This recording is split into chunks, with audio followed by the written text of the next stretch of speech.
औज़ुबिल्लाहिमिनश्शैतानिर्रजीम बिस्मिल्लाहिर्रहमानिर्रहीम। Novel black man have red eyes अस्कलम फातिमा। 45 साल की उम्र का वो आदमी अपनी मंजिल की तरफ रवां दवां था। साइकिल पर एक लकड़ी का बड़ा सा डब्बा सेट था जिसके अंदर चटपटी चाट का सामान था जिसे बनाकर वो बेचता था। वो एक मध्यम सी सीढ़ी बजाता आगे बढ़ रहा था। कुछ ही देर में यहाँ के स्कूल और कॉलेजेस में छुट्टी होने वाली थी। इससे पहले वो वहाँ पहुँचना चाहता था। वो हर रोज़ यहीं से गुज़रता, ये जंगल के बीचों बीच से होकर जाता था ये रास्ता।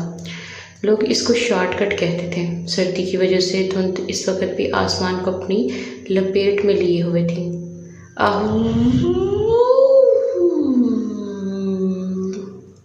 अचानक एक खौफनाक सी आवाज़ सुनाई दी और वो डर के मारे रुक गया और इधर उधर देखने लगा।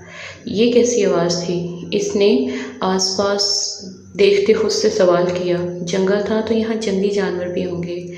यही सोचते हुए इसने कदम आगे बढ़ाए ताकि जल्दी से रास्ता पार कर पाए।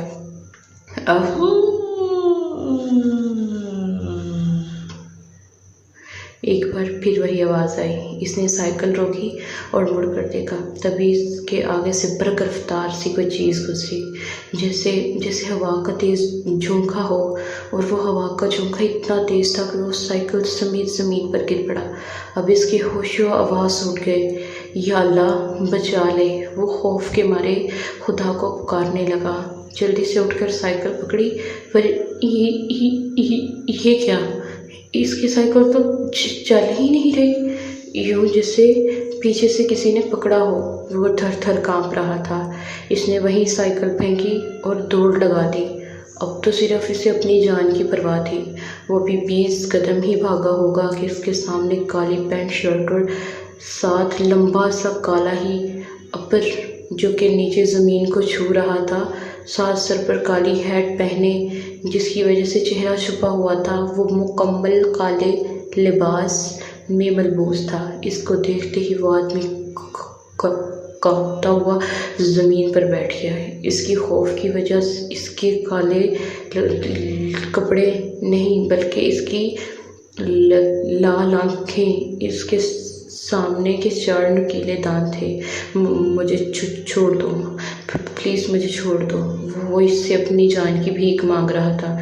पर भला कोई खूनख्वार भूखा अपनी खुराक को छोड़ सकता है? वो ऊंची ऊंची हंसता आगे बढ़ा और आदमी को गर्दन से पकड़कर इसकी गर्दन को टेढ़ा करते हुए अपने नुकीले दांत इसकी गर्दन में गाड़ दिए और वो चीखता चिल्लाता रहा। पर इसने इसको तब तक नहीं छोड़ा जब तक इसके खून का आखिरी कतरा तक न पी गया हो। मज़ेदार। इसकी बेजान वजूद को ज़मीन पर फेंकते वो होंठों पर लगे खून को उंगली से साफ करते हुए मुस्कुराकर बोला। और फिर अगले ही लम्हे वो अपना घुमाकर पलटा और सेकंड के हज़ारों हिस्से में वो वहाँ से गायब हो गया। इसके भागने की स्पीड इतनी तेज़ थी कि वो पलक झपकते ही गायब हो जाता। अब ये कौन था? कब से ये सब कर रहा है? कोई नहीं जानता था। घने जंगल के बीचों बीच 10 एकड़ के करीब ये हवेली तमीर की गई थी। हवेली को चारों तरफ से लंबे लंबे दरख्तों ने घेरा हुआ था। ये हवेली पिछले 30 साल से बंद थी। 1 हफ्ते पहले ही इसको दोबारा खोला गया और एक फैमिली यहाँ रहने आई। इस हवेली को लोग स्याह हवेली के नाम से पुकारते थे क्योंकि इसके बाहर काले रंग से पेंट किया गया था। आसपास तो इस हवेली के काफ़ी किस्से मशहूर थे, जैसे कि इस हवेली में जिन्नात का बसेरा है, ये हवेली भूतिया है, दूसरी मखलूक रहती है और भी जाने क्या क्या। हवेली के अंदर कदम रखें तो एक काले रंग का बड़ा सा गेट मिलेगा। गेट के एक तरफ नेम प्लेट लगी थी जिसके ऊपर बादशाह हवेली लिखा हुआ था। हवेली के अंदर दाखिल हूँ तो बड़ा सा लॉन था। एक तरफ गैराज बना हुआ था जहाँ इसकी गाड़ियाँ खड़ी थीं। कदम आगे बढ़ाएं तो लॉन्च नज़र आता था, जहाँ सामने ऊपरी मंजिल को 2 तरफा सीढ़ियाँ जाती थीं।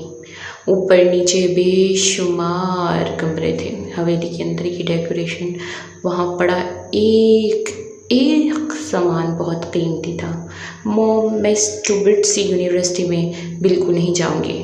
वो काले रंग की पैंट शर्ट पहनी सीढ़ियों से उतरते हुए बोली। सामने लॉन्च पर सोफे पर काली साड़ी पहने, हाथ में जूस का गिलास पकड़े वो टीवी पर चल रही खबर देख रही थी।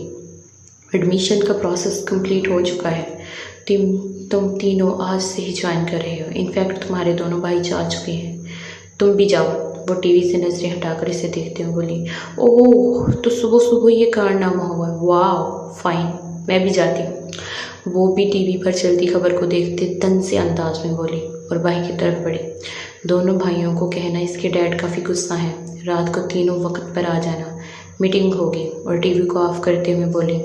जरताशा कंधे उचकाते बाहर आई। गाड़ी में बैठती वो झट से भगाने गई। पापा रिलैक्स, जब एडमिशन होगा बाकी सब भी हो जाएगा, आप बिल्कुल भी फिक्र मत करें। वो बिल्कुल तैयार खड़ी थी, पिंक शलवार कमीज़ पहनी, सर पर हम रंग दुपट्टा लिए वो मुकम्मल तैयार खड़ी थी। आज इसका यूनिवर्सिटी में पहला दिन था। तुम फिक्र मत करो, मैं तुम्हारा लैपटॉप और बाकी चीज़ें जल्दी खरीद दूँगा। दिल लगाकर पढ़ाई करना। हामिद साहब इसके सर पर प्यार करते हुए बोले और वह हल्का सा मुस्कुराते हुए गालों पर पड़े डिम्पल वाज़े हुए। तभी बाहर हारन की आवाज़ आई। मामा पापा मुस्कान आ गई, मुझे देर हो रही है। वह जल्दी से बैग कंधे पर डालते दोनों से मिलते गेट से बाहर भागे, जहाँ गाड़ी में मुस्कान और सीरत कब से उसका इंतज़ार कर रही थी। वो भागकर गाड़ी में बैठी। इतनी देर लगा दी? सीरत लिपस्टिक दुरुस्त करते हुए बोली। सॉरी गाइस, बस नाश्ता करने में देर होगी। अपना दुपट्टा सही करती हुई बोली। मुस्कान ने गाड़ी चला दी। वो तीनों बचपन से एक ही स्कूल कॉलेज में पढ़ी थी। बीएससी के बाद इन्होंने एमएससी करने के लिए एक साथ ही यूनिवर्सिटी में एडमिशन लिया था। फिक्र मत करें, सब हो जाएगा। नाज़ली बेगम हामिद साहब के पास बैठते हुए बोली। मुझे इस चीज़ की फ़िक्र नहीं। फ़िक्र है तो इस बात की कि जल्द ही हमें इसे सच बताना पड़ेगा। अब मज़ीद हम इससे छुपा नहीं सकते। इसको माजी की सारी चीज़ें मालूम होनी चाहिए। जल्द ही इसकी ज़िंदगी बदल जाएगी। पता नहीं हम मज़ीद कब तक इसकी हिफाजत करते रहेंगे। अब तो इन हड्डियों में भी जान बाकी नहीं रही। हम कैसे मज़ीद इनसे छुपाएंगे? इसे इतना ताकतवर होना पड़ेगा कि वह सब अकेले मुकाबला कर सके।